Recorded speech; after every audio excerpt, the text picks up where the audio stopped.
My name is Nick Brand. I'm the Director of Corporate Programs at the Chicago Council on Global Affairs, and thank you all for joining us this evening. I'd like to take this opportunity to welcome George Friedman to the Chicago Council. I believe it's his first time here, so thank you so much for being with us. No place is really pacific for very long. I mean, neither the United States, we have constant wars, okay? Europe will, I suspect, not return to the 31 years, but it will return to humanity. They will have their wars, they will have their peace, they will live their lives. It will not be 100 million dead, but the idea of the European exceptionalism, I think, is the one suffering the first death. There will be conflict. There was conflict in Yugoslavia, and there's certainly conflict now in Ukraine. As to the relationship to the United States, we no longer have a relationship with Europe. We have a relationship with Romania, we have a relationship with France. There is no Europe to have a relationship with. Yes, the gentleman in the fourth row over here. Excuse me, by the way, I'm a subscriber. Is Islamic extremism really the major threat to the United States, and will it die on its own, or will it keep growing? It is a problem to the United States. It is not an existential threat. It has to be dealt with, but it has to be dealt with proportionately. We have other foreign policy interests. So, the primordial interest of the United States, over which for a century we have fought wars, the First, Second Cold War, has been the relationship between Germany and Russia, because united they are the only force that could threaten us, and to make sure that that doesn't happen. If you're a Ukrainian, is essentially reach out to the only country that will help you, which is the United States. Last week, 10 days ago, General Hodges, Commander U.S. Army Europe, visited Ukraine. He announced that U.S. trainers would now officially be coming, not just unofficially coming. He actually pinned medals on Ukrainian fighters, which by protocol of the military is not the way. Foreigners don't get to pin on, medals. But he did, showing that this was his army.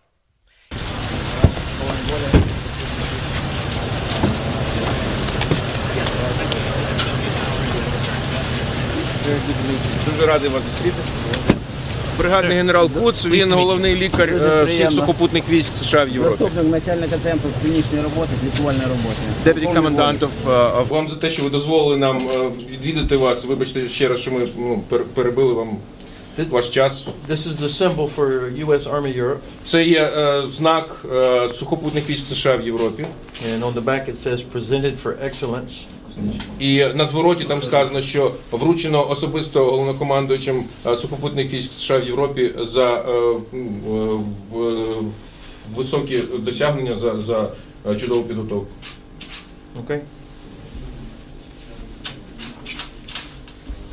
I'm proud of your service for your country.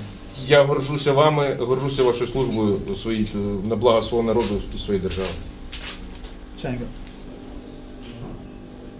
He then left and in the Baltics announced that the United States would be pre-positioning armor, artillery, and other equipment in the Baltics, Poland, Romania, and Bulgaria, which is a very interesting point.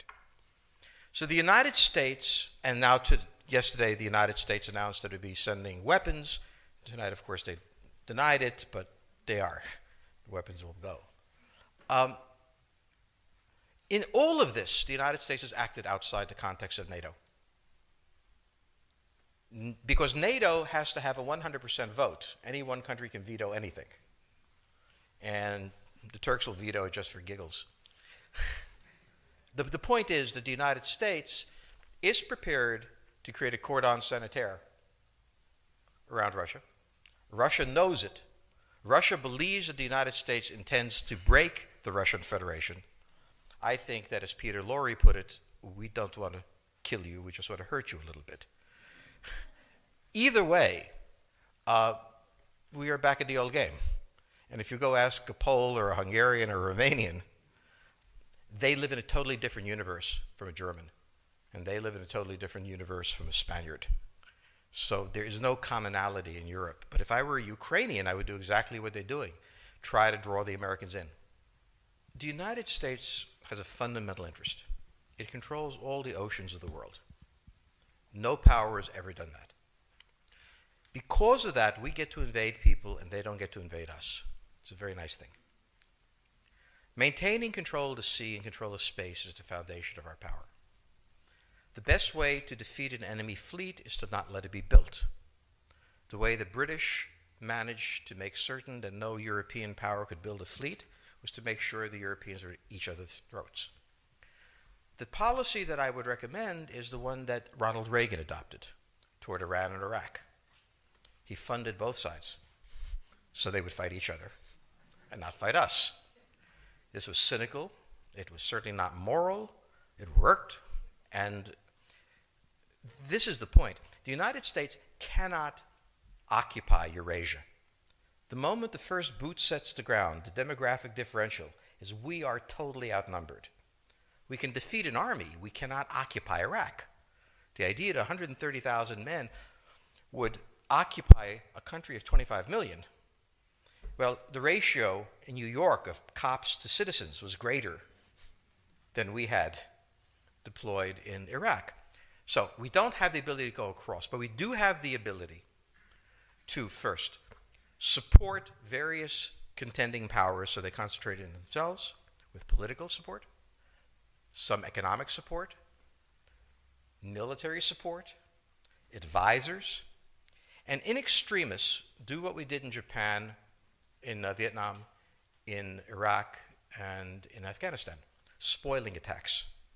The spoiling attack is not intended to defeat the enemy. It's intended to throw him off balance. What we did in each of these wars, in Afghanistan, for example, is we threw Al-Qaeda off balance. The problem we have, since we're young and stupid, is that having thrown them off balance, instead of saying, okay, job well done, let's go home, we said, well, that was easy. Why don't we build a democracy here? This was the moment of dementia that came in. The answer, therefore, is the United States cannot constantly be intervening throughout Eurasia. It must be selectively intervening and very rarely. That is the extreme moment. We cannot, as the first step, send American troops. And when we send American troops, we have to clearly understand what the mission is, limit it to that, and not develop all sorts of psychotic fantasies. So hopefully we've learned that this time. It takes a while for kids to learn lessons. But I think you're absolutely right. We cannot, as an empire, do that. Britain didn't occupy India. It took various Indian states and turned them against each other and provided some British officers for an Indian army. The Romans did not send vast armies out there. It placed kings like, various kings it created under the emperor, and those kings were responsible for maintaining the peace. Pontius Pilate was an example. So empires that are directly governed by the empire, like the Nazi Empire, fail. No one has that much power. You have to have a level of cleverness. However, our problem is not yet that. It is actually admitting that we have an empire. So we haven't even gotten to that point where we don't think we can kind of go home and it'll be over and done. And so we're not even ready for chapter 3 of the book. Next question, please. The question on the table for the Russians is, will they retain a buffer zone that's at least neutral? Or will the West penetrate so far in the Ukraine that they're 70 miles away from Stalingrad and 300 miles away from Moscow? For Russia, the status of Ukraine is an existential threat. And the Russians cannot let go. For the United States, in the event that Russia holds onto the Ukraine, where will it stop? Therefore, it's not an accident that General Hodges, who's been appointed to be blamed for all of this, is talking about pre-positioning troops in Romania, Bulgaria, Poland, and the Baltics. This is the intermarium, from the Black Sea to the Baltic, that Pilsudski dreamt of. This is the solution for the United States.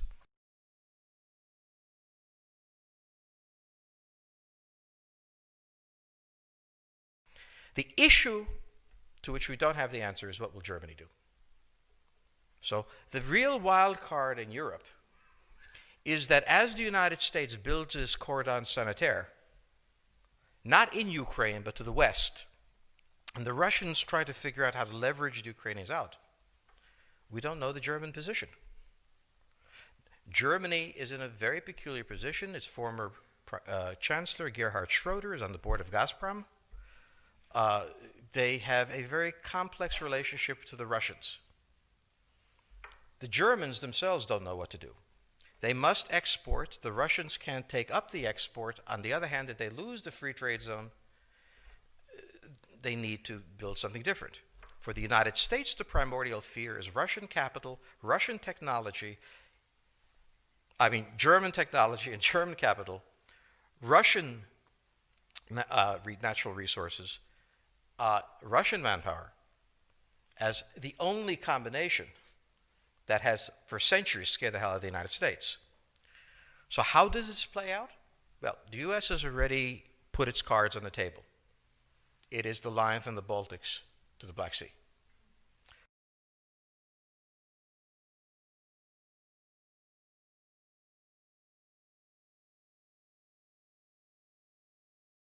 For the Russians, their cards have always been on the table. They must have at least a neutral Ukraine, not a pro-Western Ukraine. Belarus is another question. Now, whoever can tell me what the Germans are going to do is going to tell me about the next 20 years of history. But unfortunately, the Germans haven't made up their mind. And this is the problem of Germany always. Enormously economically powerful, geopolitically very fragile, and never quite knowing how to reconcile the two. Ever since 1871, this has been the German question, the question of Europe. Think about the German question, because now it's coming up again. That's the next question that we have to address. And we don't know how to address it. We don't know what they're going to do. And unfortunately, that's all we have time for this evening.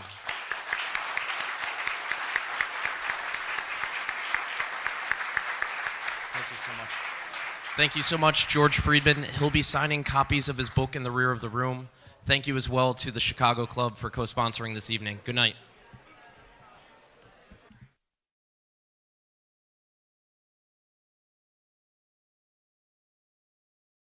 And I also understand that one of the complications is the Europeans, who are very dependent on the Russians for energy supply and business relationships. But they also need to recognize that if Putin is not stopped now, we could find ourselves in a real conflict with Russia down the road. Well, actually, let me jump in right there. Germany, arguably the strongest power in Europe, at least economically. Right. There's been criticism that Angela Merkel and others haven't been aggressive enough. What do you think of that? Do you think Germany's been as aggressive as they should be? I'm quite an admirer of Chancellor Merkel, and I heard her statement when she was with President Obama in Washington. I thought it was a very good statement. But now we need to have tougher sanctions, and I'm afraid at some point this is going to probably have to involve oil and gas. The Russian economy is vulnerable. 80% of Russian exports are in oil, gas, and minerals.